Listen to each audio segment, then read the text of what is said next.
And I will, I will let you know when it's going.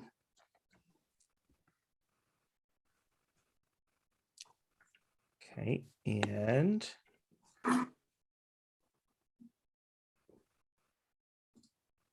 we are live. So I will go ahead and hide myself from the proceedings, and I'll come back at the end as you go into executive session to transfer the hosting permissions as well as to turn off the live stream. So see y'all later. Great. Thank you. Thanks, Jeff. All right. So it appears that it's 6:31 and we have a decent complement of board members with us, and would like to welcome our newest board member from Leeds, Kathy Carey. Thanks for joining us this evening. And just call to order. Can you hear me? Yes, nodding. Occasionally we have technical issues, so I want to apologize in advance for those and keep fingers crossed that everything works well. So I'd like to call to order the 10th meeting of the Board of Directors of SAD 52. And if Yuri could lead us in the pledge, that would be most appreciated.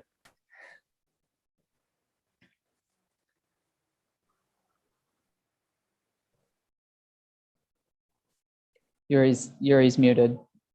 I can see his lips moving, but Pledge of allegiance to the flag of the United States of America, and to the republic which stands one one nation, nation, under God, indivisible, with liberty and justice for all. Oh, excellent. Thank you.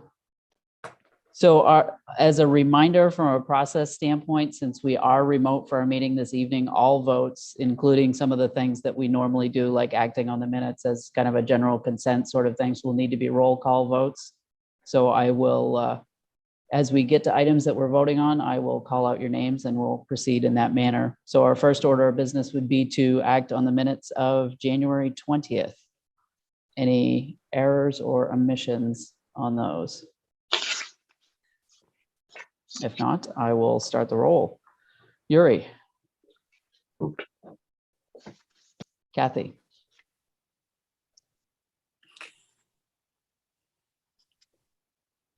Crystal.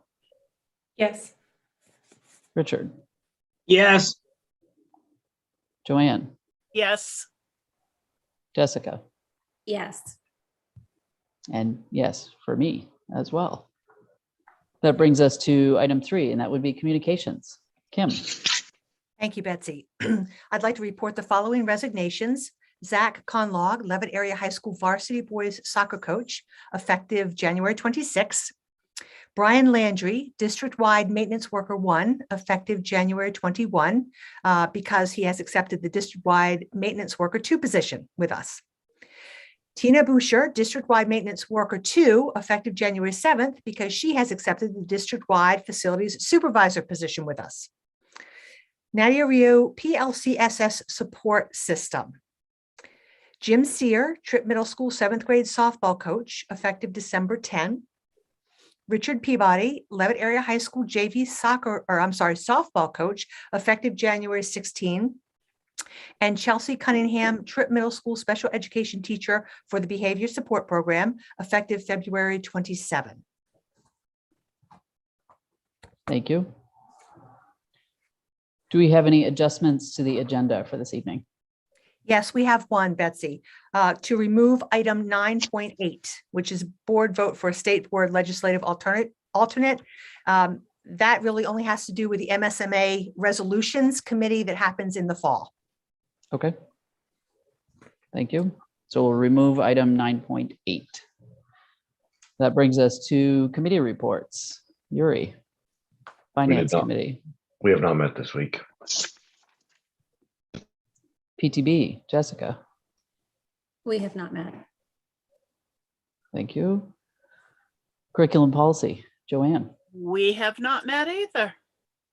Thank you. Student Representatives Report. Mr. Shaw, I'm assuming that our student is likely hunkered down before the storm, as all of us hopefully are. He was unable to join us tonight. Thank you. We'll look forward to seeing him next time. Administrator report. We do not have one of those. So that brings us to superintendent's report. Kim. Thank you, Betsy. So we'll get started with data, and the community transmission for the virus continues to be high in Androscoggin County. The percent of MSAD 52 students who are vaccinated continues to be between 45 and 49%. Vaccination rates by town continue to hold steady, with Greene at 64%, Leeds at 62%, and Turner at 65%. The number of positive cases by school since our last board meeting on January 20th are Greene Central School, 17 cases. Leeds Central School, 8. Turner Primary School, 18. Turner Elementary School, 11. Tripp Middle School, 15. And Leavitt Area High School, 22. You may have read or seen in the media that the Omicron variant spreads so quickly that contact tracing can't keep up with it. We are experiencing some high numbers of positive pools in our schools across the district. So our nurses are focusing their time on the follow-up testing that's required. So to give you an idea of what that might be, if you had, say, 5 positive pools, you might be retesting 75 to 90 students. So it's a lot of retesting, which is helpful because it finds people who are carrying the virus, but it is very time consuming. I would like to keep encouraging everyone that if you or your child test positive, please let your school nurse know, and of course your medical provider. And if you or your child tests positive in the pool testing, the school nurse will inform you. Because MSAD 52 has mandated masking for all, close contacts do not need to quarantine from school and school activities. Therefore, nurses are not notifying families about close contacts. At this point, with the number of positive cases in the communities and in schools, everyone should consider themselves a close contact or a possible close contact and monitor for any development of symptoms. The numbers of the positive cases are on the front page of the website under the COVID-19 data. Principals are no longer sending home letters for each positive case like we have been doing for a couple of years during the pandemic. This is because school is no longer considered in outbreak status for COVID-19 until 15% of its entire student and or staff population together is sick with the virus. If any of our schools meet that 15% threshold, the CDC will investigate, and the principal will send a letter notifying families that we are in outbreak status. Moving on to the work at the school, Business Manager Flanagan and the administrative team are in the process of developing the proposed FY23 school budget. On February 17th, I will present an overview of that proposed budget, and administrators will present their executive summaries, which describe their departments and their school's greatest needs. Students continue to attend school 5 days each week. They are engaged in learning. They're able to interact with peers and their teachers. Schools are also able to provide the mental health supports needed. Through periods of high numbers of staff absences, teachers and staff continue to do whatever is necessary to support students and keep schools open. I continue to greatly appreciate the tremendous work that our teachers, staff, and administrators are doing every single day to make school happen well. I would like Business Manager Flanagan at this point. I had asked him to speak to us tonight about O2 Prime, since there have been some ongoing questions about that ventilation system improvement that was installed in schools last spring. Dean? Okay, thank you very much. So yes, I put together some points regarding that purchase and some of the various aspects of it. And again, when I'm done or in the middle here, please feel free to ask questions. So the O2 Prime system was purchased from Siemens, and it does meet the federal procurement requirements, and that is necessary expenditure incurred during a public health emergency. And it should be noted that Siemens was the only vendor that could supply and install the system before the start of school.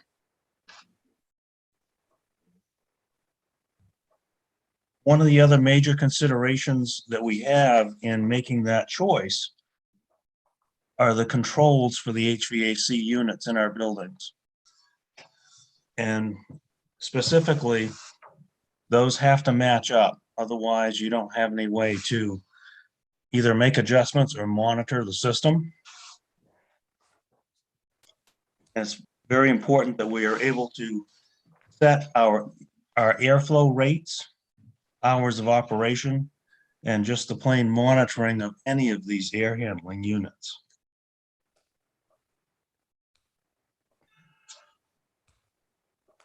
Sorry, I'm reading ahead a little bit in my notes here.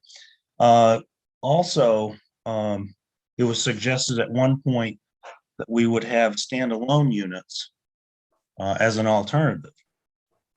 And again, we would need to have some type of monitoring and controls to make those effective. Because if we don't have something that is a comprehensive system, then you're only doing half the job. So the O2 prime system uses what they call needlepoint bipolar ionization, and that is a proven method of air purification. And we have the test results from an independent lab. It's called Innovative Bioanalysis. And they conducted the tests on the SARS-CoV-2 Delta variant. And they were using this very same needlepoint bipolar ionization. And their results indicated that we had a 99.3% reduction in the airborne SARS-CoV-2.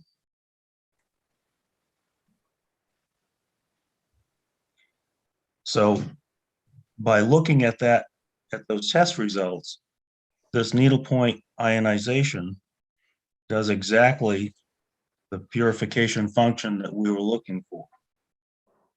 And that is exactly what we were looking to purchase.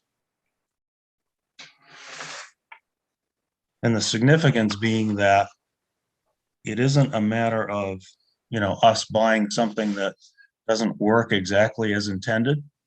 It in fact does do the exact job that we were looking for. And probably my last point here is there's been a suggestion that we have an independent company do testing on the air exchange system. And I would urge caution and exploration of the variables that go into a third-party testing. This process can get convoluted if not done correctly. There is no standard for indoor air quality. There's no standard test, I should say, for indoor air quality. And there are different standards based on what it is that you're testing.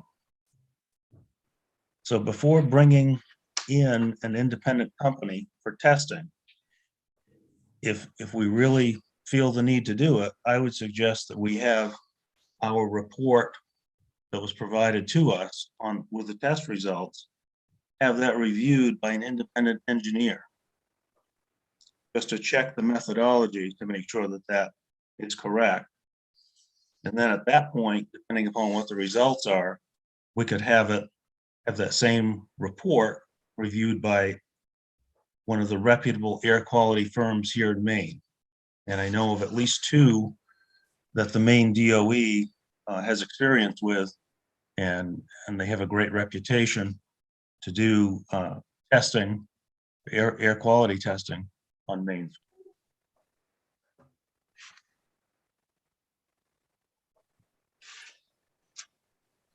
Betsy, would you like me to finish my report, or did you want me to? If anybody had any questions for Dean on this, and I guess I had one, Dean, back in October, you had indicated, I think, UL lab methodology in how this system is indicated to perform and is perhaps described in a not so much layperson's terms. Is that also an aspect of the system? Yeah, and thank you for bringing that up. The methodology used in the testing is the same that the UL Underwriters Laboratories would prescribe to do that. So it's a very specific testing protocol that they go through to make this test. And I was, quite frankly, I was a little impressed that they had used the actual SARS-CoV-2 Delta variant in this test. Thank you. Other questions for Dean on this information? And thanks again for summarizing that for folks. I know we've touched on various aspects of this kind of in an ongoing manner, but that summarizes for folks, as well as the federal procurement requirements are described Yeah. And in the manner of a state of emergency, which we were under during this process. The funds utilized to purchase this were specific emergency pandemic funds and had been described in that particular grant, if I round, or that particular number, ESSER, I'm not even sure whether it was 1 or 2. Kim and Dean, I'm sure you'll both remember better than I am. 2, and ESSER 2 asked for utilization of those funds to contemplate air quality improvements as well, if I am remembering accurately. yeah, that is correct. That was ESSER 2 funds to be used for air quality improvements. Thank you. Questions for Dean on any of that?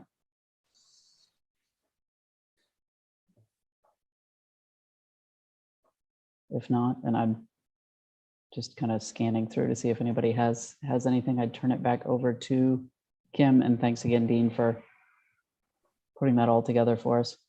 Thank you.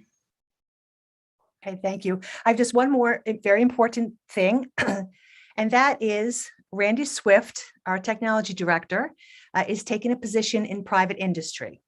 His last day, I believe, is February 11. I'm looking around to see for confirmation on that. Teresa?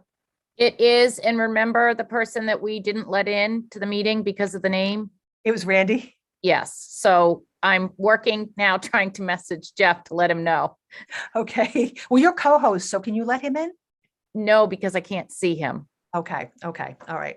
I tried, trust me. Okay, all right. So I can talk to him tomorrow about what I said if he doesn't join us momentarily. In any case, We're working on getting him in, but yes, go ahead. His last day is February 11th.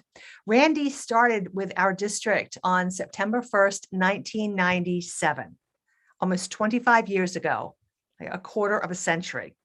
He began as an industrial arts teacher, moved into technology, and has been our technology director for the past several years. Randy makes sure that our network is up and running. He has overseen great improvements in our infrastructure over recent years, and he supported us as we worked to get a device for each child so that their learning could continue through remote, through hybrid, and beyond. Randy has been our go-to for figuring out how to hold meetings remotely, for live streaming board meetings, and for everything technology. He has also been a valued member of the administrative team and a support and friend to many. Randy, we will miss you. You've done some really great work here, and we are grateful for you really stepping in at some of these most challenging times during the pandemic. On behalf of all of us, I wish you the very best in your new position, and I hope that you'll check in with us from time to time as well. It is hard to say goodbye to such a long-term and valued employee. Best of luck, Randy.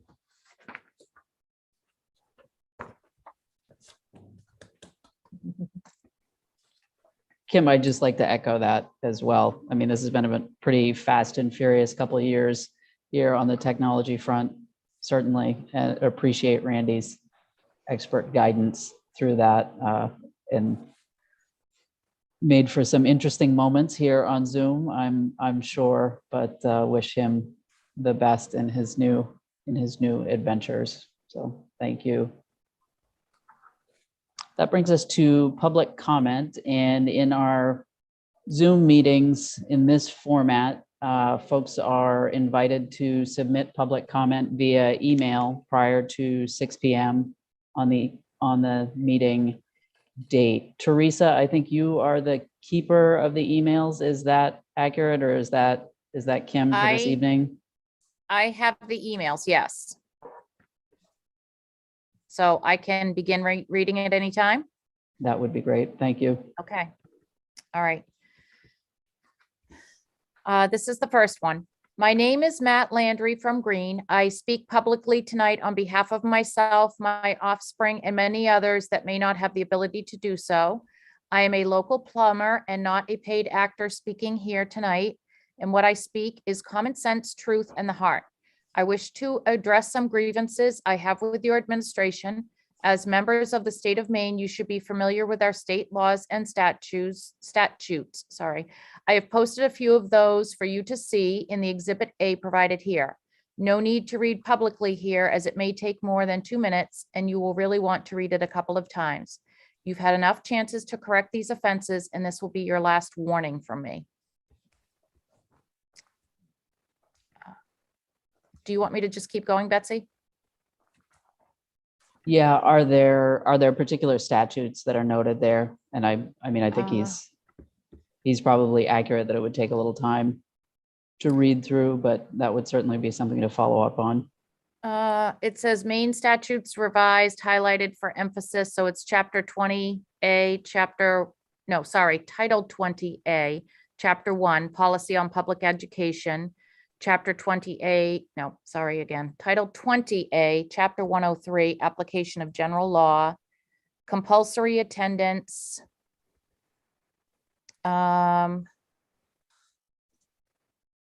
use of seclusion and physical restraint,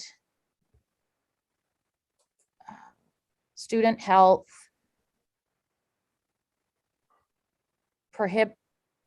prohibition against retaliation and coercion, violations of constitutional rights, civil actions by aggrieved persons, official oppression, criminal conspiracy. Those are the ones that were noted, and I can forward that to, Kim has access as well. We can make sure that the board members see that. Okay, thank you. Okay. Hello, all. First of all, thank you for committing your time to serve on the school board. I served on the budget committee for Turner for 6 years, and I know how difficult it can be to find people willing to devote their time to such things. My name is Alex Cutter, and I am writing in regard to the district masking policy and survey that was sent out a couple of weeks ago. My first question would be whether or not you plan on releasing the results of the survey if there was not 80% participation. I implore you to let people know what the results are, regardless of whether 80% was reached or not. If you withhold the information, you will face severe backlash for lack of transparency on a topic that is extremely important to many families.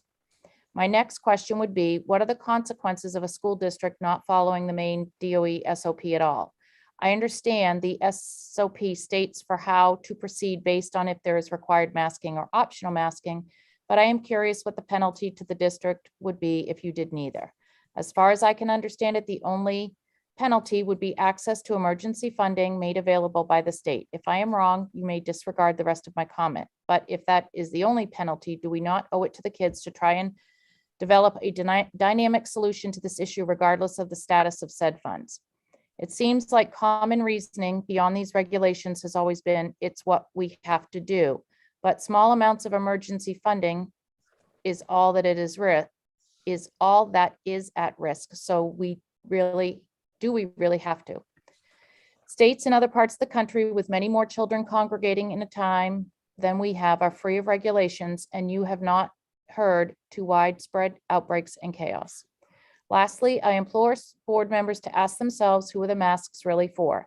If you try to argue that it is to protect the kids, that is simply not true because they are not at risk from the virus. Since March 2020, there have been 2 deaths in the age group of 20 and under. When it comes to our kids, this virus is not a serious threat to their health, no more so than the common flu. Yet we have subjected them to almost 2 years of psychological gymnastics as they have to wear masks at school, but essentially nowhere else. If you tell me the masks are to help protect the community, then shame on you. When have we ever asked young children to bear the burden of protecting adults? It is perverse to put that responsibility on them at such a young age during their most important years of development. These kids should be free to operate as normal kids without having to feel some duty to the community. There is no scientific or common sense reasoning behind these mask mandates, and they should come to an end. It is impossible to know what effect 2 years of masked education is having on these kids. Any negative impact on any child is not worth a zero positive gain. Thank you for your time. Okay.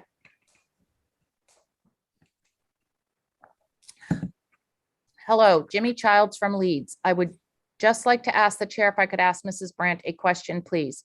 Mrs. Brandt, do you feel like our children pose a risk of injury or harm to anyone? Thank you.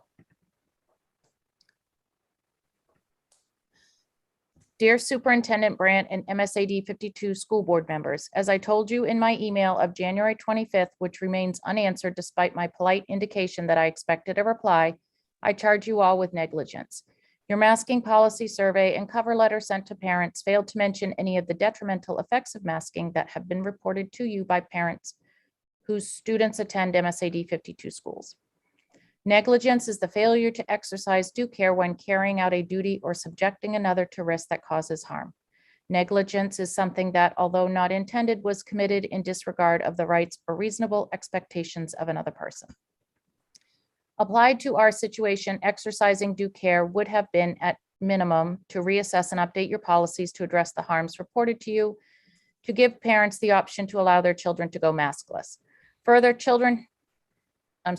parents have a reasonable expectation that they should be informed of known or suspected risks associated with a school policy about which they are being asked to offer comment. We have a right to know, and you have a responsibility to inform us. By your failure to do so, you deprive parents of data needed in order for them to make an informed decision about the desirability of continuing with a policy of mandatory masking. The fact that these adverse effects undermine the viability of your preferred policy does not excuse you from your responsibility to acknowledge and inform. You are public servants and you have betrayed the public's trust. The only way you can restore any semblance of confidence in your ability to carry out your duties is to acknowledge your regrettable omission and to make masking optional so that parents, not bureaucrats, make decisions about the health of their children. Sadly, you give me little hope that you will actually do so. You have shown yourselves to be impervious to data you find inconvenient, uninterested in following science, immune to logic, and even contemptuous of those you represent. With one of your number going as far as to insinuate that those dissenting from your policies are incapable of speaking in complete sentences, with the implication being that we are your intellectual inferiors. Such behavior is evidence of your unsuitability for your offices. My patience is at an end. You have between now and Tuesday at noon to provide me a satisfactory response. Sincerely, Anthony Shostak, Green. Good evening. Catherine Honeyfield here, mom of 3 kiddos in the district and 1 not, and he never will be. I came to Green in 8th grade at Tripp Middle School. We had been in many schools as my dad was in military, but Tripp and Levitt are where I finally felt like I was welcomed.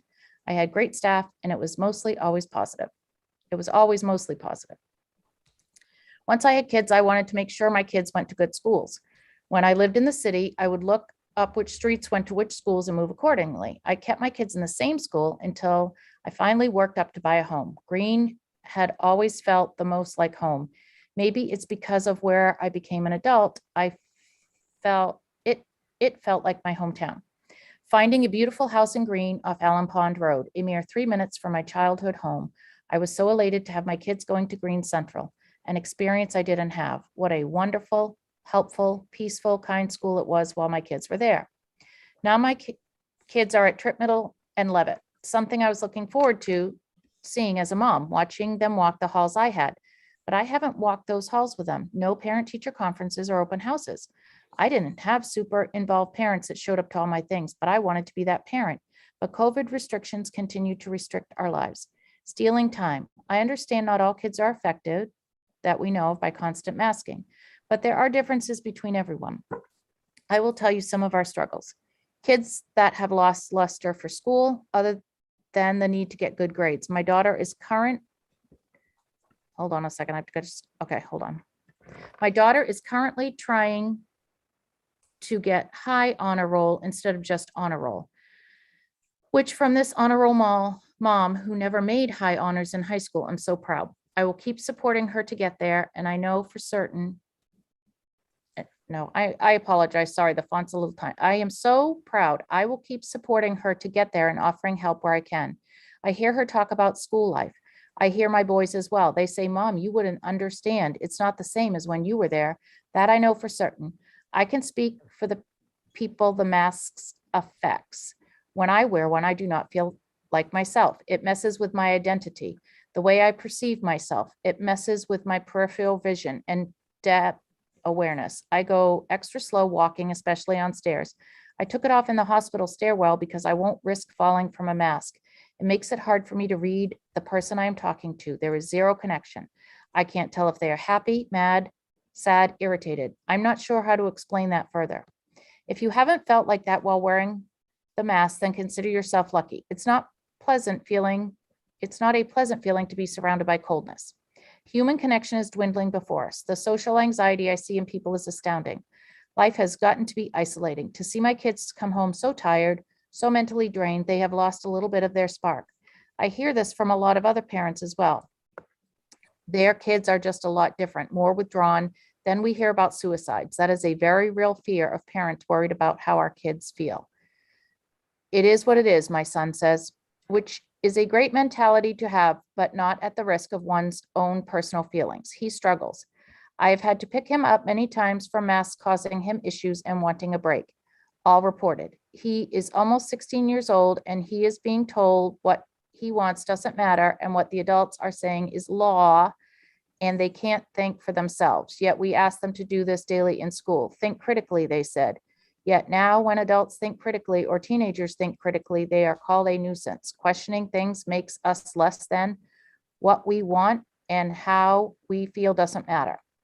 I don't feel like the board is doing enough to make sure we aren't emotionally and mentally damaging our kids. When I asked Mrs. Brandt for a survey on 10/28 and again on 11/12, months of asking, and it took until January 6th, the board motioned and voted for a survey to go out. That has taken an almost a month to get results for. No questions were asked about effects to masking. No questions about kids' mental health. No questions about anything other than, do you favor MSAD 52's implementation of the mandatory masking as recommended by the CDC to keep more kids in school as much as possible? Wow, what a persuasive question that is.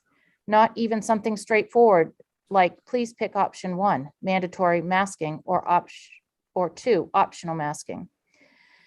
She states, keep as many kids in school as possible because actual transmission, the only people affected by optional masking is that an unvaccinated, not enrolled in pool testing and hasn't had COVID in the last 90 days would have to quarantine.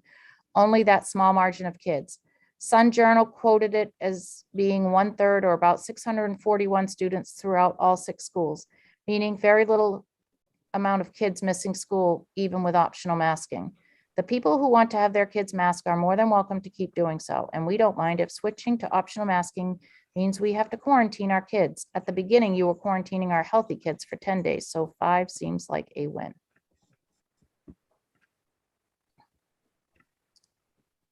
Okay.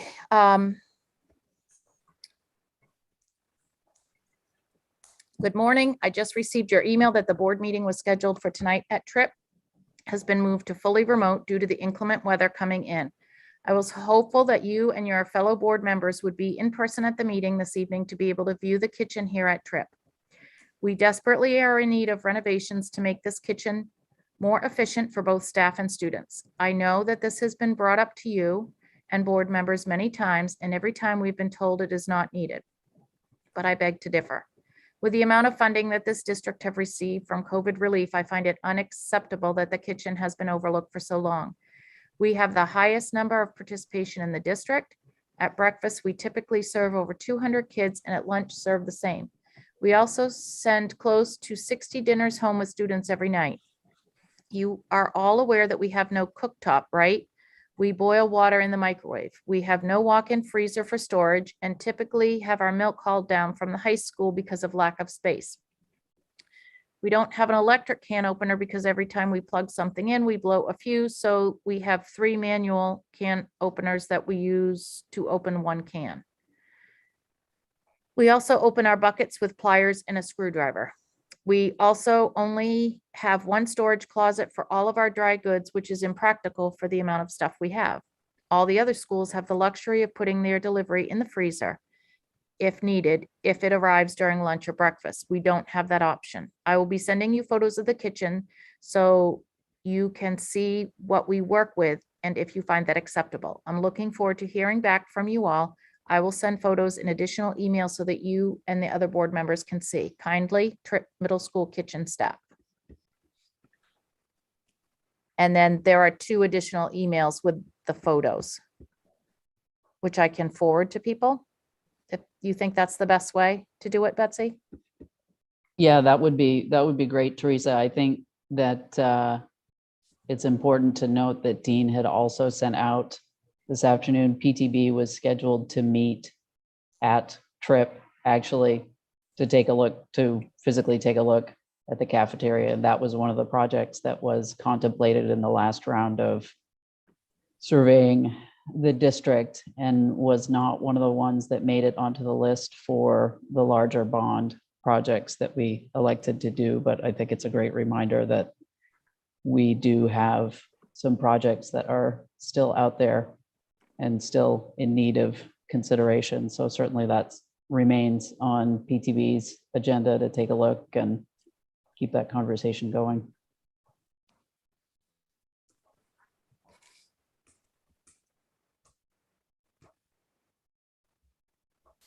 That was all that I was emailed for public comment.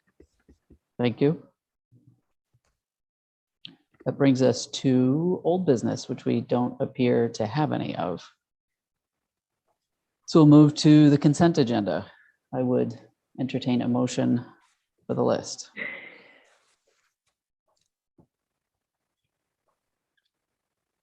So moved.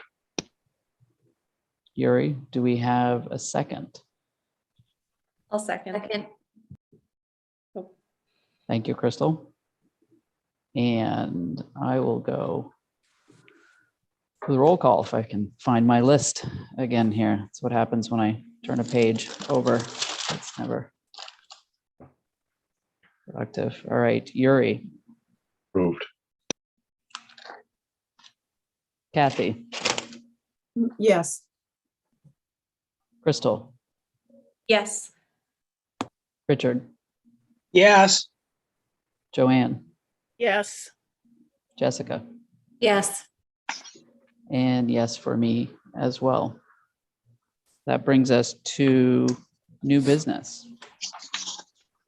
Item 9.1 is approval of a fundraiser for Green Central School and Turner Primary School for Kids Heart Challenge to raise monies for the American Heart Association. Do we have a motion for that? yes, I move that. Do we have a second on that one? I'll second. Thanks, Crystal. Yep. Discussion on this one? If there's none, Yuri, Approved. Kathy, Yes. Crystal, Yes. Richard, Yes, Joanne, Yes. Jessica, Yes. and yes for me as well. That brings us to 9.2, and that is a presentation on the Gifted and Talented program. Teresa, I presume. Back to me. Yes, I am going to share my screen.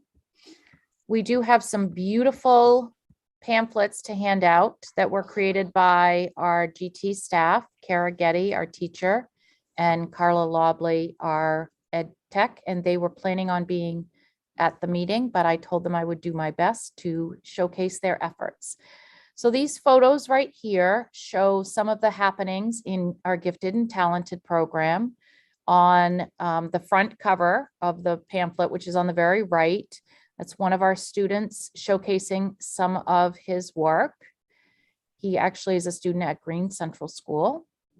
Then if we go all the way over to the left, we see some STEAM activities, which also have taken place at Green Central School. In the center column at the top, One of our students is working on painting, and she is doing painting realism. And I believe when I talked to one of our teachers yesterday, she said she's working on a series, and we hope to have a show for her sometime this spring so she can showcase her work. And down at the bottom, one of the activities that they have been doing in some of our small gifted and talented classes is changing competitive games into collaborative games. And then next up, Teresa, Oh, could you remind everybody what STEAM stands for? oh, Kim, I thought, Okay, science, technology, engineering, arts, and mathematics. yes, thank you. Okay, As soon as I read it, I thought, I'm gonna forget what that is. Okay, thank you. certainly. So our current services are for students in grades 4 through 8. And as you can see there, our students participate in pull-out enrichment programs. Students meet once a week per week for every area. So if a student can be identified in more than one area. The areas include math and science, English, language arts and social studies, as well as visual and performing arts.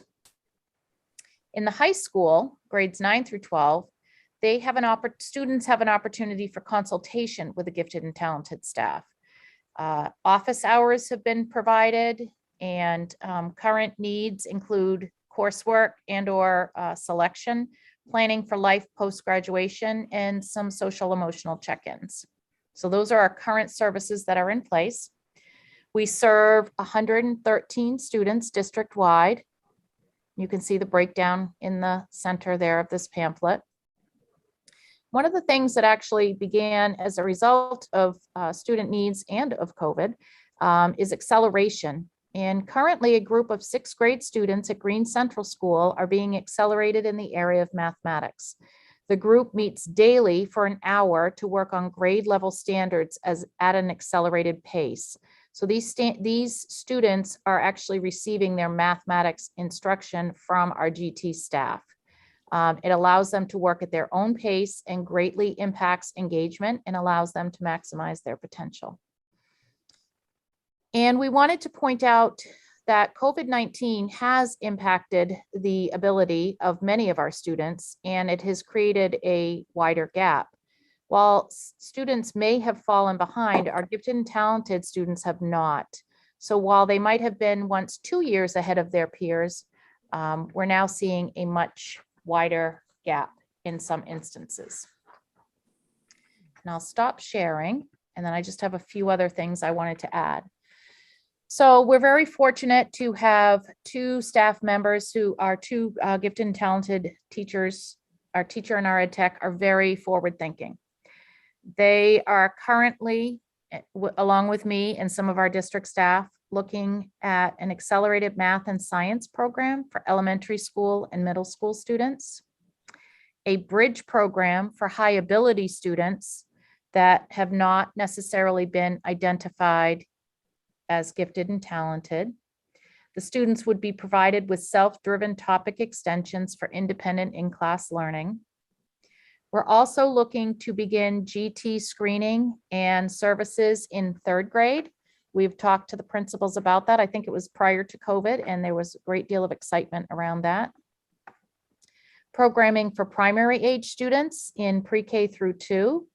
Also prior to COVID, we were doing what was called Wonder Wednesdays, and teachers would be able to sign up so that our gifted and talented staff were able to work with students and their teacher in their classroom on some special project. Also working on transition plans for our students who have been identified from elementary school to middle school to help with that transition, and then from middle school to high school to help with that transition. And we're also discussing ways that we can provide opportunities for student, parent, and family interactions with the GT programming, such as exhibits, community outreach, informational meetings. Those are just a few of the things. So I'm happy to take any questions, should anyone have any. And if I don't know the answers, I can certainly get them. Thanks, Teresa. Definitely some exciting work going on. Does anybody have any questions on that information?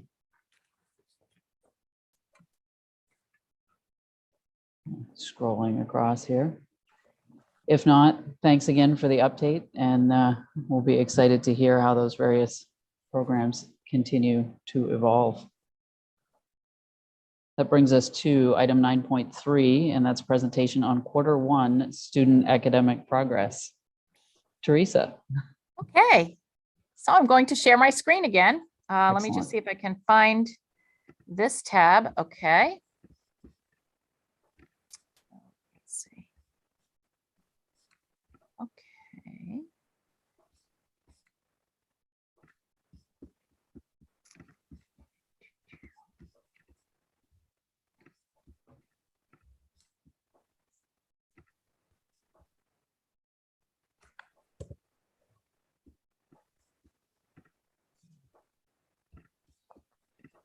All right, there we go. Thank you for your patience.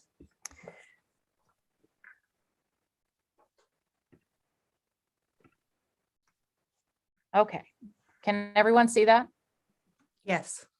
Okay, thank you, because I can't see any of you now, so. Well, good evening and welcome to my report on student progress in MSAD 52. I wanted to start by providing some context for where our students are currently. As you know, school ended abruptly on March 13th, 2020. During our 2020-2021 school year, students experienced a hybrid model where they were in school in person for learning 2 days a week and 3 days of remote learning. Other students opted for a fully remote model, or they were registered and they were homeschooled. In 2021, our current school year to 2022, school is open 5 days a week. Students are still experiencing disruptions due to the ongoing pandemic. Tonight, I'm going to highlight 2 areas of student data, which will give you an idea on how our students are doing. In 2020, the main assessment system was adopted. The main assessment system adopted the NWEA. Now, our district had already been utilizing the NWEA for many years. I would say probably 20, because I was using it when I was in the classroom as a teacher. Last spring, students in grades 3 through 8 and 11 participated in the NWEA. This fall, all of those grades, as well as students in grades 1, 2, 9, and 10, all took the fall NWEA. Additionally, students in grades 5, 8, and 11 took the new Meridian Science Assessment. The state is not reporting out on the science data, as it was its first administration of this test. What I'm going to share next is grade level data from our fall NWEAs. And so if you look at this slide here, you have an idea of the math and reading scores for students. So actually, what this shows is, for example, in green, 67% of our students in first grade are meeting or exceeding the benchmarks that are set by NWEA. So in the past, you might have seen me conduct share presentations where I compared our schools to other schools.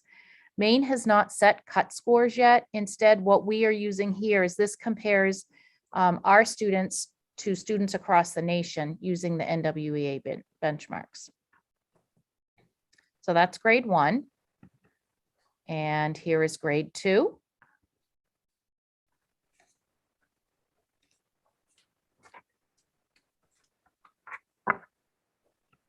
And grade 3.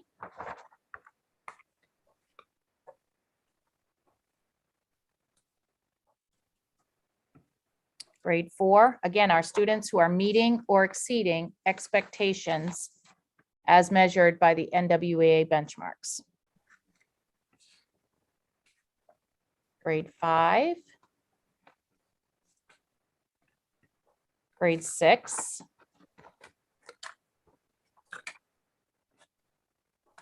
Here is what our percentages of students at Tripp Middle School. And remember, this is the fall administration. So it was the first assessment that the students took, one of the first assessments they took at the beginning of the school year. Here is Leavitt Area High School.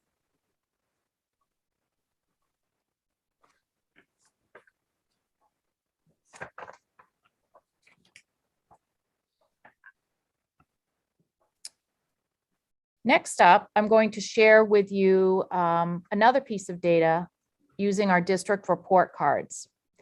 Our students are graded according to their performance in their classes against a set of standards. Tonight, I'm going to focus on the content areas of mathematics and language arts, and I would like to thank our data manager, Jason Breton, for helping me with all of this and confirming that the numbers that I had were correct, and in some cases, pulling the information directly to me so that I could share it with you. So at Leavitt Area High School, a student is considered passing when they have a 2.6 or above. So we looked at the number of students that are currently enrolled in math classes, and 459 of them have above a 2.6 and 42 have below. So that gives us the 91.6% of our students at Leavitt are passing their math courses. And then we did the same thing for English. We had 541 students above a 2.6, 66 students below for an 89.1% of students passing their English courses. Leavitt is on quarters, so this is from quarter 1. When we look at Tripp Middle School utilizes trimesters. And again, it's that 2.6 for passing. So here are the numbers here.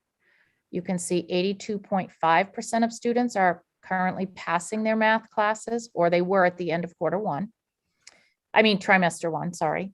68.5 students passing their reading classes and 89.1% of students passing their English classes. And then because of the way the report cards were done, this is now set up by school versus by grades as it was before. So this is what Green Central School quarter 1 report cards look like. These are the percentages of students meeting or exceeding their grade level standards after being in school for 1 quarter of the school year. So we see math, and then reading and writing.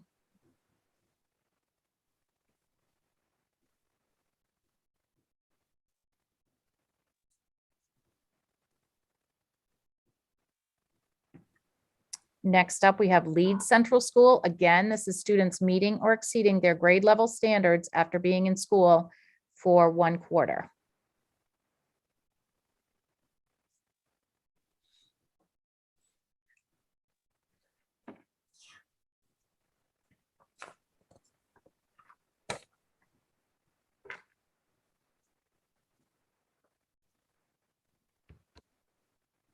Turner Elementary School, which houses students in Turner in grades 3 through 6. And this is the percentage of students meeting or exceeding their grade level standards after being in school for 1 quarter.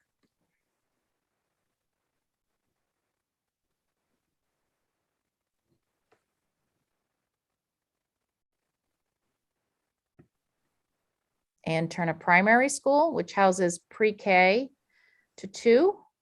These are the scores for our kindergarten through 2nd grade students.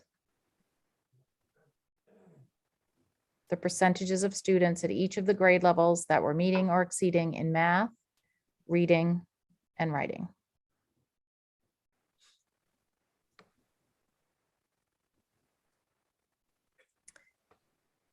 And I wanted to close by adding some additional considerations for you to think about, just to give you a little bit more information of how we're handling the data that we do collect. Elementary schools have an assessment calendar and utilize data walls as a means to track student progress. So these assessment calendars the goal is to help unify the work that is happening within the 4 schools at each of the grade levels. Our grade level leaders help craft this assessment calendar, prior to the start of school. They work through this, they make changes, and it is fluid. We're right now having conversations with one particular grade level about how purposeful and timely the assessments are that they're giving for the students, and if we would make any changes. At Tripp Middle School and Levitt Area High School, Power School is the means to which student progress is tracked. All schools in the district, all 6 of them, continue to consider means for reviewing data and are implementing practices to embed this into the work of teachers and administrators. Discussions around common assessments, meaning an assessment, or if you think of a test that would be given to all students, perhaps in the area of math or reading, to measure their success to what's been taught. That's being discussed as a way to provide additional information on student progress. And just this afternoon, I had invited our rep from our vendor eSpark, which is new this year. And Kayla was able to meet with the elementary principals and share support in terms of how administrators can view reports, how they can see what teachers are doing and students are using and the progress they are making. And we will continue to work with the people from eSpark, as this has been a positively received tool that we implemented this year as a means to help address student needs. And I want to thank you. Make sure I give credit to where I got the slideshow from. And then if you have any questions, I will do my best to answer them. Thanks, Teresa. Do folks have questions? That was a lot. I know that was a lot of information to receive and a lot of stuff to digest. Teresa, you did indicate that the NWEA scores were from the fall. Those testing dates happen fairly quickly when the kids get back to school. Is that correct? They do. And actually, our kindergarten students did not take the fall assessments because we want them to have a chance to get into school and even learn how to use the devices. They are taking the winter NWEAs now for their first time. And our students in grades 1 through 8 are taking the winter administration. And I know in at least one principal's office, I saw some data listed on what the fall scores were, as well as what the winter ones were, and really noticing the improvement that students have made. So I would like to continue to report out, maybe not in this exact manner, but use something like NWEA to show you the progress of students in the winter and then how they do in the spring as well. But was you anticipated what I was what I was going to ask next? Thank you. Sure. Other folks with questions on any of the information that was presented? I don't have a question. Richard. I don't have a question, but I saw some numbers in those percentages that sort of shocked me. And I would hope that somebody is addressing the issues at those grade levels where we saw those low scores.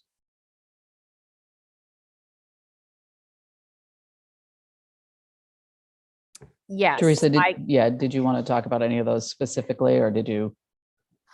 Sure. I can just say that our administrators are working with their teachers and are looking particularly in areas where students need improvement. The mention of eSpark, really, I didn't explain it further, but I certainly could do so either now or at a future meeting.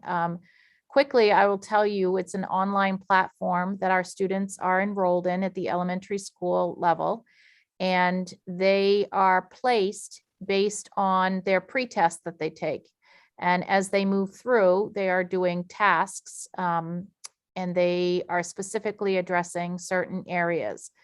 I will say that generally, one of the pieces that I've heard from multiple areas, teachers, administrators, is that writing, in particular, was an area that was impacted greatly by the remote learning and being out of school. If you think about the act of writing, it's something that is done over a period of time and receiving direct instruction. And I would say that was definitely impacted.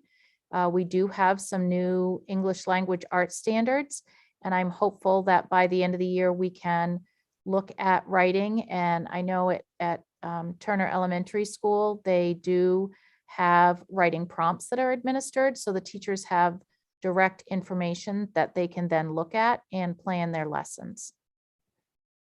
And I would also caution that sometimes a student could be having a bad day when they take those assessments. It's one time. And at the school level, we're able to determine how long students take when they take their NWEA. So if they're taking their assessment in 11 minutes, for example, and other students in the class might be taking 58 minutes or 45, that's something that can be addressed by the teacher as well. Thank you. I think it would be very helpful for the board to hear over time how those, as we amass more data over the year, how students are progressing, because I'd certainly agree with Richard. There were some of those spots that I'm certain folks are working on, but they appeared to be some challenging areas to continue the work on. Crystal, you were off mute for a sec, did you? No, not really. I just wanted to say thank you, Teresa. That was wonderful. It's really nice to see how we're doing as a district. You know, it's obviously not put out there for all of us to see, and it is really nice to see. So thank you. I know that probably took a lot of time to do. So thank you. You're welcome. Thank you. And thank you again, Jason Breton was very helpful with the data. I tend to hand tabulate, and I hear there's a formula that you can use to tabulate. So I had people that know the formulas help me check. Excellent. Teamwork is very helpful. Well, thanks, and we'll definitely look forward to further reporting out on that as our staff has the opportunity to respond to those and keep moving forward. That brings us to item 9.4, discussion of results of the masking survey. I'll turn that one over to Kim. Thank you, Betsy. We had 1,198 people respond to the masking survey. And the results were that 65% are in favor of the masking and 35% are not in favor of the masking. I divided that up a little bit further because people who responded wrote that they were either a parent, a staff member, or both, because we have quite a few staff members who are both parents in the district as well as staff members. So I wanted to divide it and say, well, what did that look like if we used just responses from parents? So for the parents only, and this includes everyone who marked themselves as a parent, as well as the 74 respondents who were both parents and staff, 61% in favor of the masking and 39% not in favor of the masking. And then I did the same thing with staff only, and that included everyone who marked themselves only as staff, as well as the 74 respondents who responded they were both staff and parents. And for that group alone, 85% in favor of the masking and 15% were not in favor of the masking.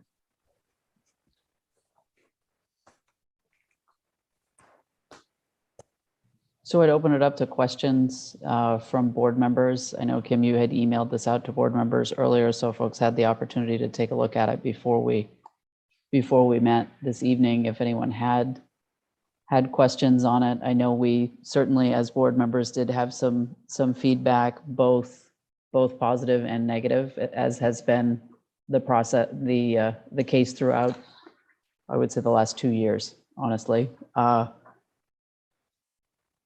Masks continue to be a topic of discussion in lots of different forums, not just at our meetings. So again, I would open it up if board members have questions or comments on on the survey or the results? Betsy, I would like Richard. to hear from some of the administrators as to, are the teachers really enforcing the mask issue, or are they letting some of the kids violate it or negate it or play around with it?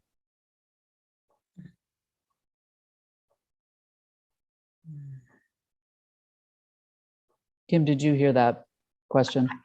I did hear it. So I'll start, and then Jen, I think I see Jenna's hand up. So Sorry, the Jenna. expectation, the expectation is that everyone is wearing a mask while indoors at school. Jenna, did you want to add something? It's basically all we do all day is remind kids, good morning, put your mask on. Good morning, pull your mask up. Yeah, it's time consuming and it definitely affects morale, but it's the policy right now and teachers are enforcing it at the middle school. I can say that. We're not being punitive about it. We're looking at it as a health and safety concern. So there's a lot of reminders for students, and for the most part, most of them are doing pretty well, and some are admittedly struggling, but kids are pretty resilient. So, Thank you. I agree Oh, with sorry. Jana. Sorry, Betsy. I just put out there. I don't have anything new to add. I agree with what Jana just said. Thank you. Anyone else either wanting to weigh in on that, or Danielle? I'll share that we are all wearing masks at Leeds Central School. And like Janice said, where it's a lot of reminders, where a lot of people pointing at their noses because the kids are wearing them, but sometimes they slip down. It's hard to find masks that fit every face and every style, every shape. So we're just really working hard on finding new ways to twist the ears so that they'll stay up or whatever. But the kids are being really good about it, and they just need reminders once in a while. They'll put them up over their noses. Thank you. Doug? Yeah, I would echo what Dr. Harris just said. Our kids are being really phenomenal about it.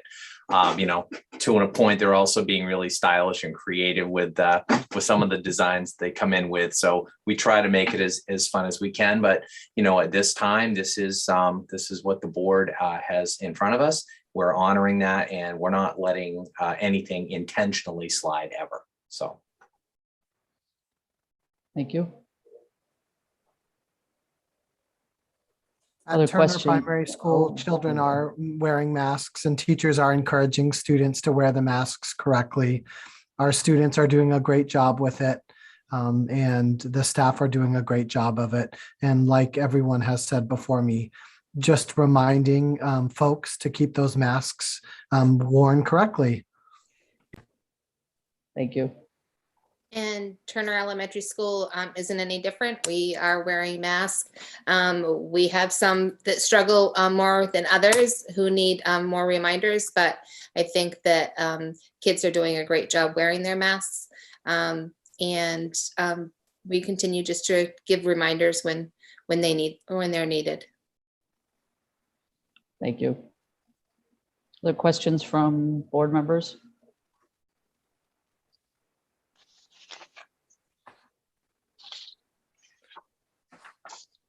Kim, at this point, has there been any change in indications from the main CDC on guidance that's being offered, or SOP changes that would directly impact your recommendation on masking that you have previously given to the board?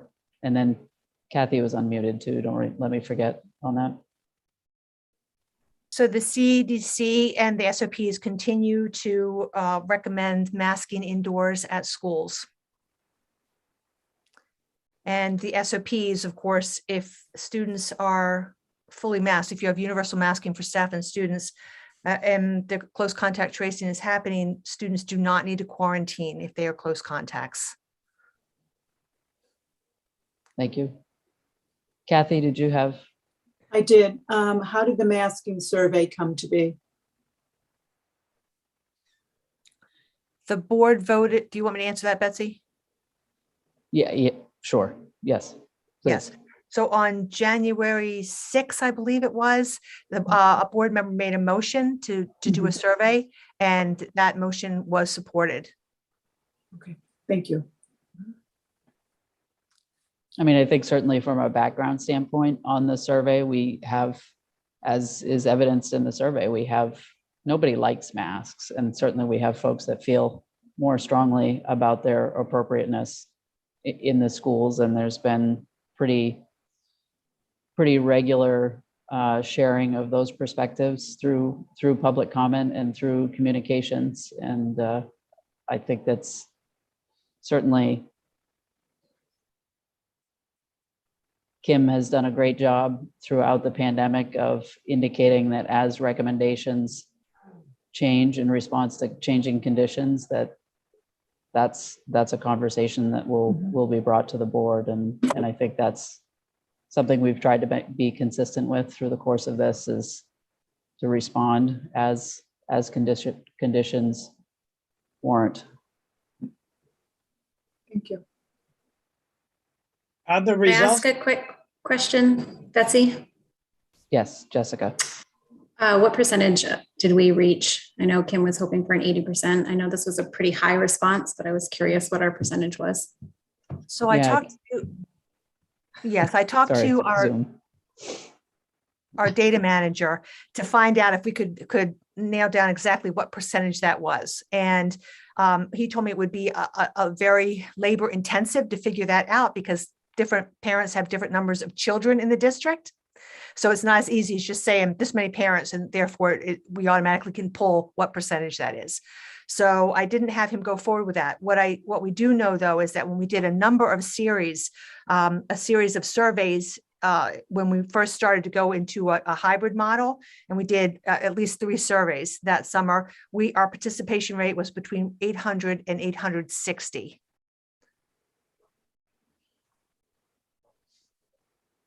Are the results of this survey going to be released publicly?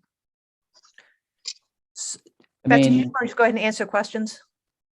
Yeah, that's fine, Kim. I mean, this is public. Yeah. This meeting's public, and certainly there'll be, so I'm sure there are folks that have tuned in as well. I got distracted by Doug's cat. Sorry. So, Richard, yes, tonight I wanted the board to have the opportunity to know what the survey results were and to have this discussion. And then tomorrow I'll put out an update to all of our families and staff, letting them know these results as well. Fantastic.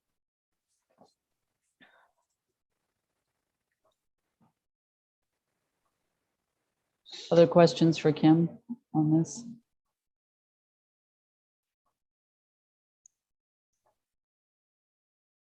If not, thank you to everyone that responded. I know that was a lot of work that went into crafting that, and board members certainly had the opportunity to weigh in on the survey prior to it going out to folks, and appreciate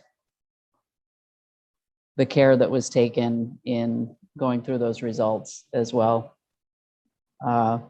Certainly listening to our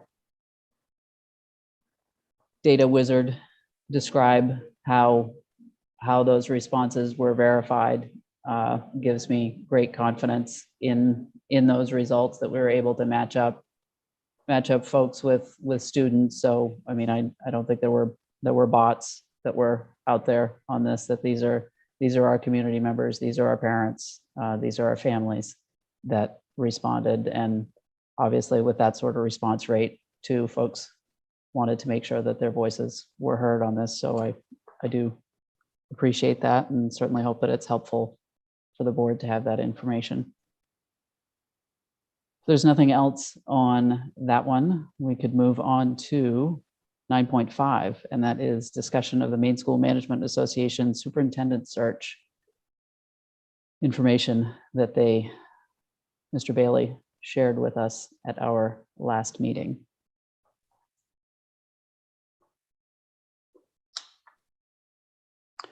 So I'll take the lead on that one. We all received,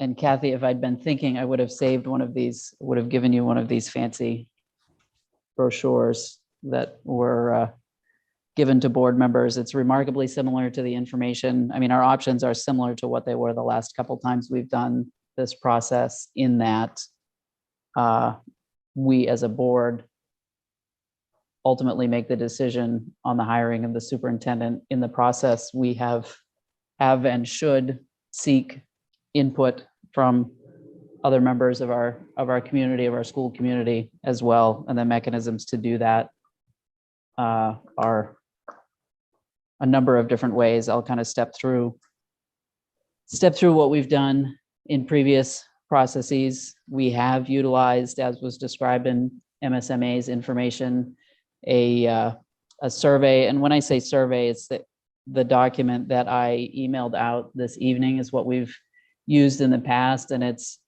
maybe it's less of a survey per se as a listing of different qualities that one might find important for a superintendent, and asked in years past, we have asked respondents to rank those qualities or pick their four of the 12 or 13 different characteristics that they find most important in a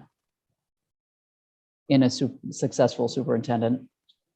And then we have in the past used those survey responses to help inform both interview questions and obviously the committee and the board's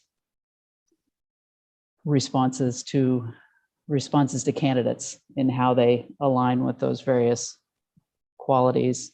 The survey in the past has been sent both to our 3 town offices as well as made available to everybody, parents, staff, everyone else in the district.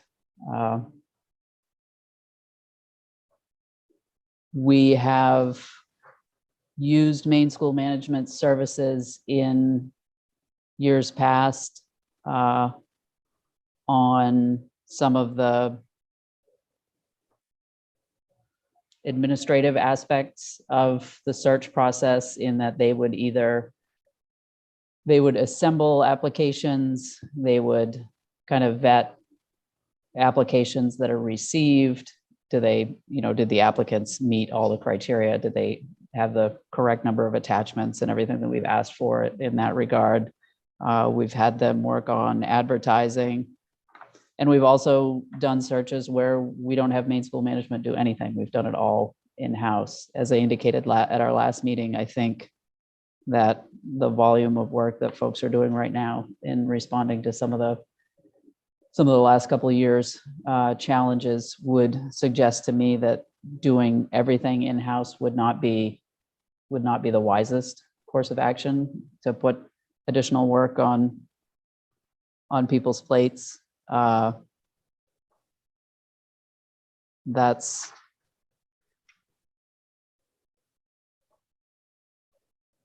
kind of an overview kind of thing.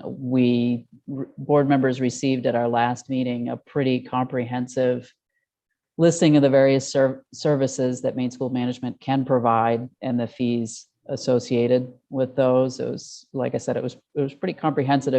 And if we elected to kind of take the full suite of options, looks like it would be a pretty decent price tag too. So my thoughts are this evening that we should discuss and come to some sort of agreement as to what the board would like Maine School Management to be responsible for, and what sort of a price tag we're comfortable with as well on that.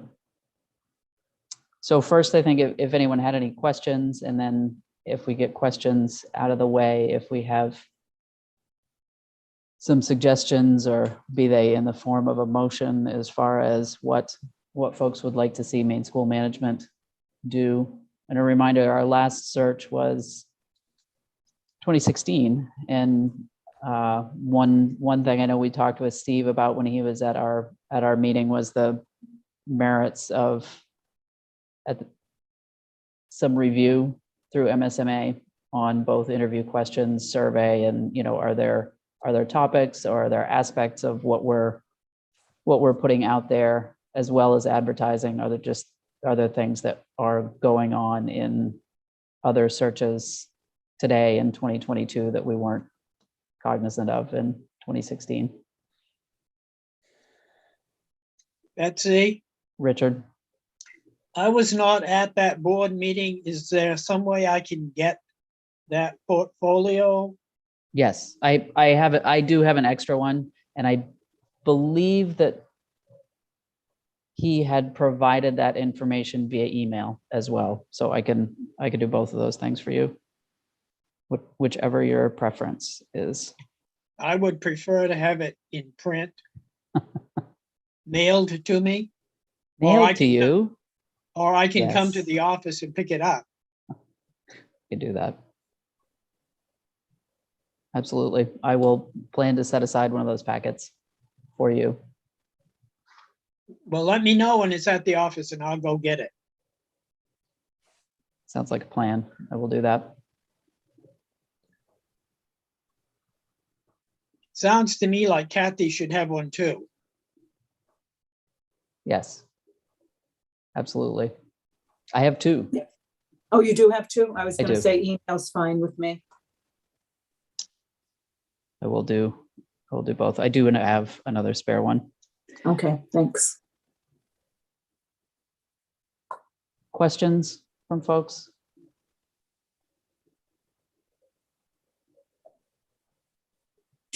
So one thing that we are going to need to be cognizant of is time frame wise. We're February 3rd now. We're going to need to be looking to have someone in place in July. So in order to kind of backtrack from that, we need to get started kind of at the very least in communicating with our towns and reaching out as far as their feedback, getting the survey out there, looking for feedback that'll inform the rest of the process, thinking a bit about the makeup of the committee. In previous searches, the board has employed the use of kind of a larger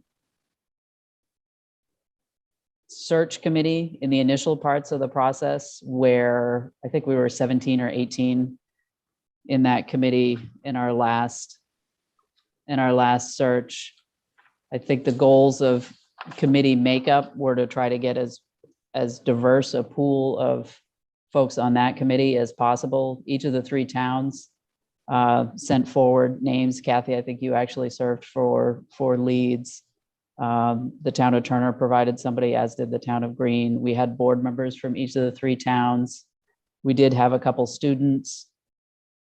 And then other committee members. We tried to check as many boxes as we could as far as administrators in different areas, staff members in different age ranges, and folks in the various areas, be it district-wide folks in maintenance, we had Rizal for adult ed. So those different perspectives, involvement in the process was very helpful, I think, to help ensure that the candidates that ultimately come to the board for kind of final interviews and to lead us forward have lots of different eyes and lots of different input on what we're all looking for in that process to make it most successful.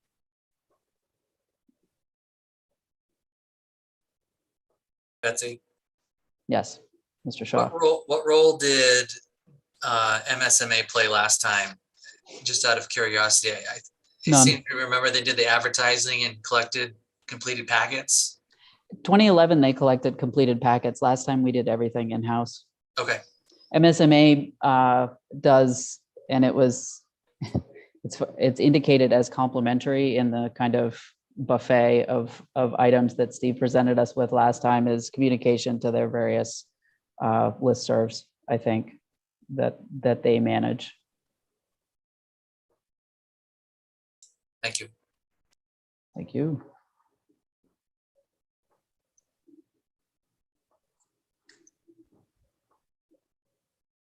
Everybody's quiet. It's the storm changing atmospheric pressure, perhaps. Yuri has a question. Yuri, for some reason, I'm not seeing you on my screen. Are you looking for recommendations on what we employ MSMA to do, or a discussion, or what are you looking for? All of the above. We need to move forward. We need to decide tonight how we want to do that. If we would like to employ MSMA for some aspects of this, and my suggestions would be in some of the administrative components, like the application process and handling of the applications.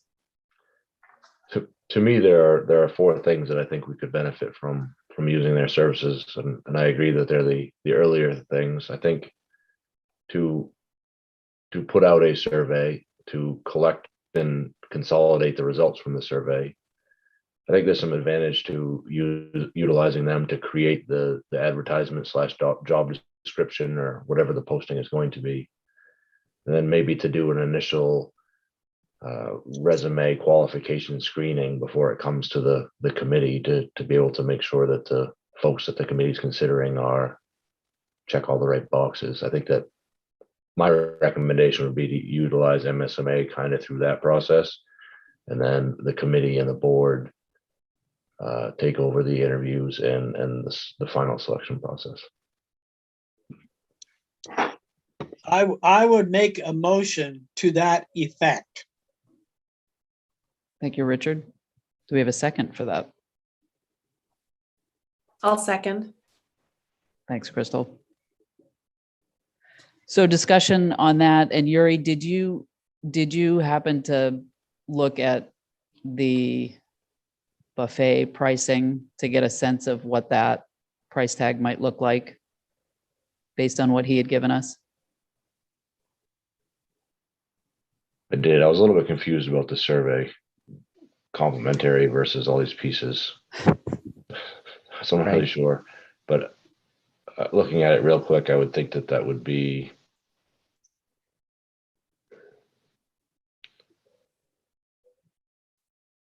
less than $5,000.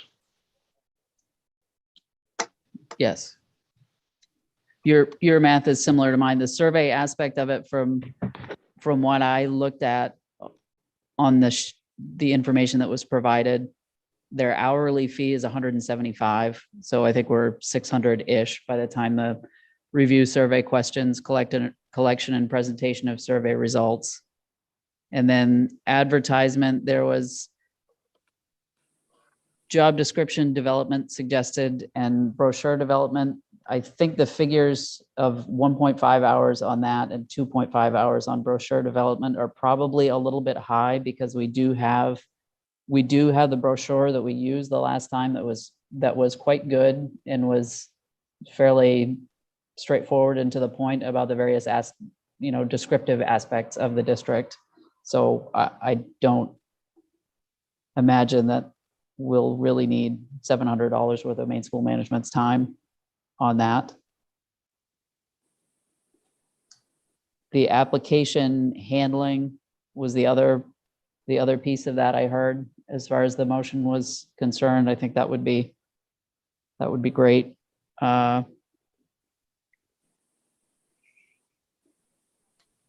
fees listed on that were a per application kind of thing. So, I mean, it would be great if we had to pay more for that, because we had a huge number of applications that we needed them to go through. But again, if we were another 900-ish on that, 800 or 900 there.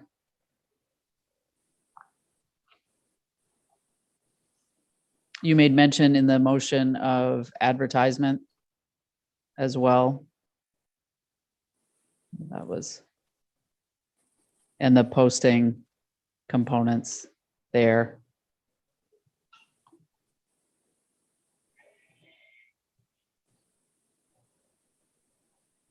I don't know which line is the actual posting. But I would think if we had the first couple lines there, we would have what we needed to post. Right. And I think that on the application process, if we had the first line, which was processing applications, I think that would be able to at least decide and help us with who has the necessary qualifications to be considered and who doesn't, to at least weed out Right. noise.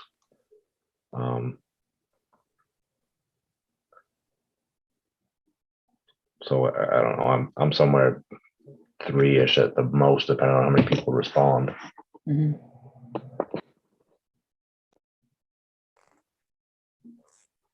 Other discussion on the motion that kind of describes what we're thinking of engaging MSMA for?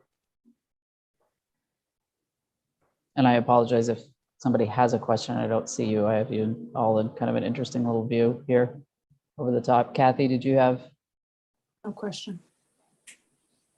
Is there any feedback from the admin team on things that they think would be helpful in this process? That we might not be considering from the outside looking in. I do not have that specific feedback at this moment. I do think that would be wise to get that. And certainly reaching out in the survey process that begins to get at some of that.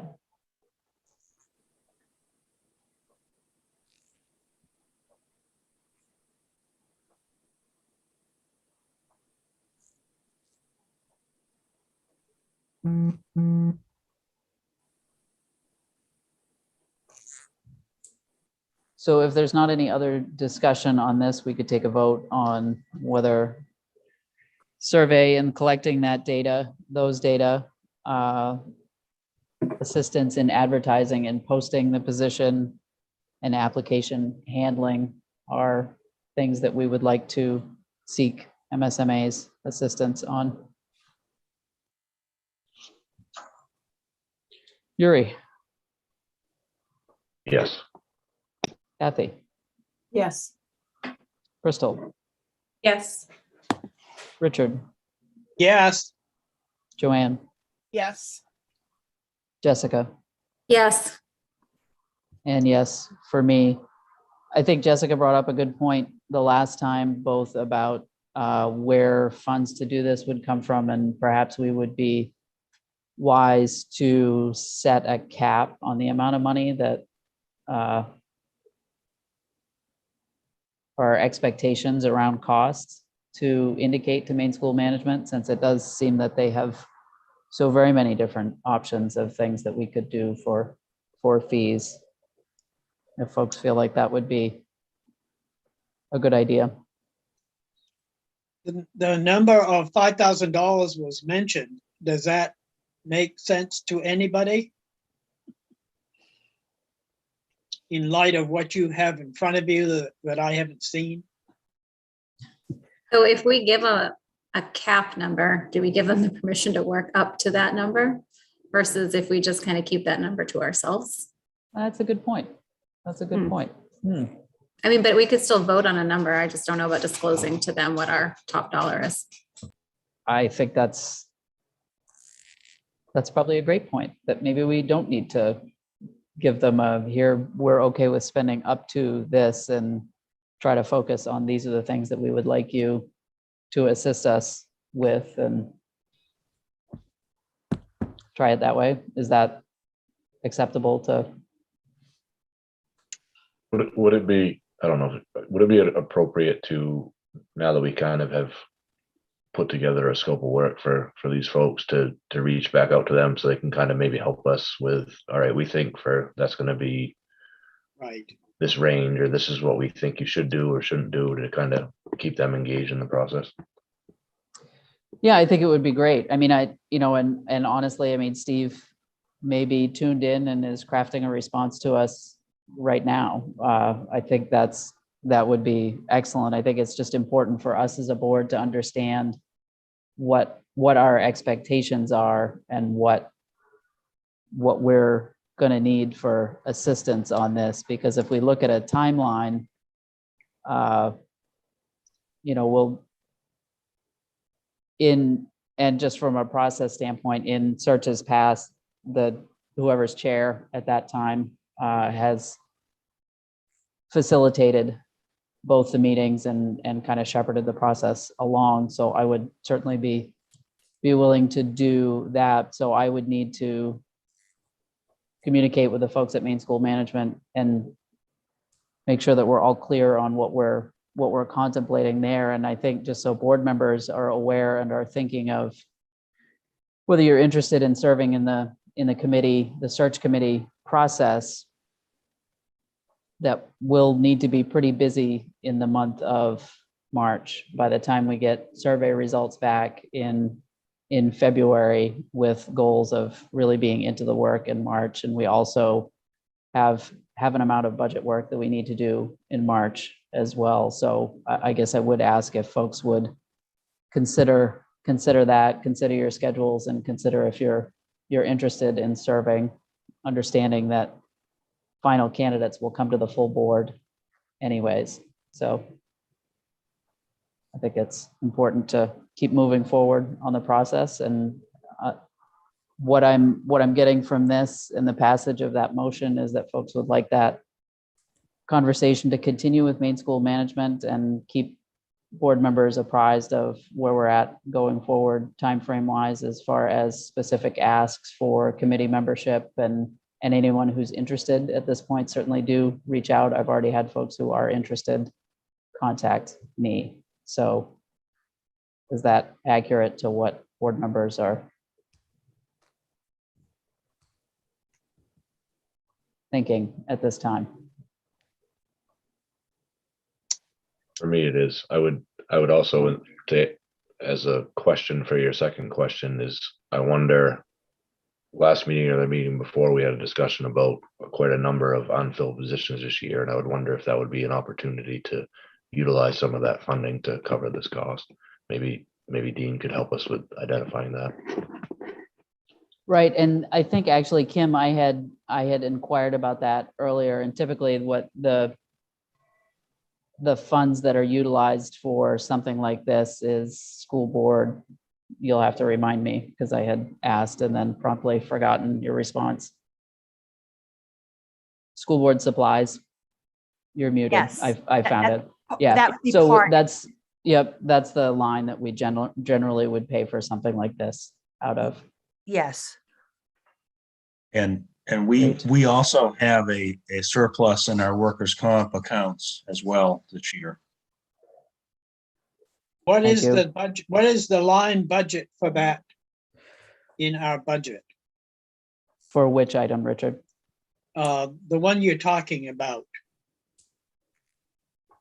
School board supplies. Supplies, yes. What did we budget for that? I don't know the exact figure. Oh. Kim's raising her hand. Yeah, so we have, for this year, we have $3,000 in that line. Okay. So if those monies could be augmented from another area, that would certainly cover what we're talking about for expenses on this. Mhm. Excellent. So I will keep board members apprised of that process, and we'll follow up with our folks on that and keep that process moving. Thank you, everybody. That brings us to 9.6, approval of PPE gowns to DFD Russell Medical Center. So moved. Do we have a second for that? Second. Second from Kathy. Discussion on this one? Seeing none, we'll go for the roll call. Yuri, Yes. Kathy, Yes. Crystal, Yes. Richard, Yes. Joanne, Yes. Jessica, Yes. and yes, for me as well. So item 9.7, if folks remember from a governance standpoint, our finance committee members are voted on by the board, and Carlos was a member of the finance committee. So with his absence, we need to fill that third seat on the finance committee. So I would take a motion for a member. I would like to nominate Kathy Carey to go into that slot.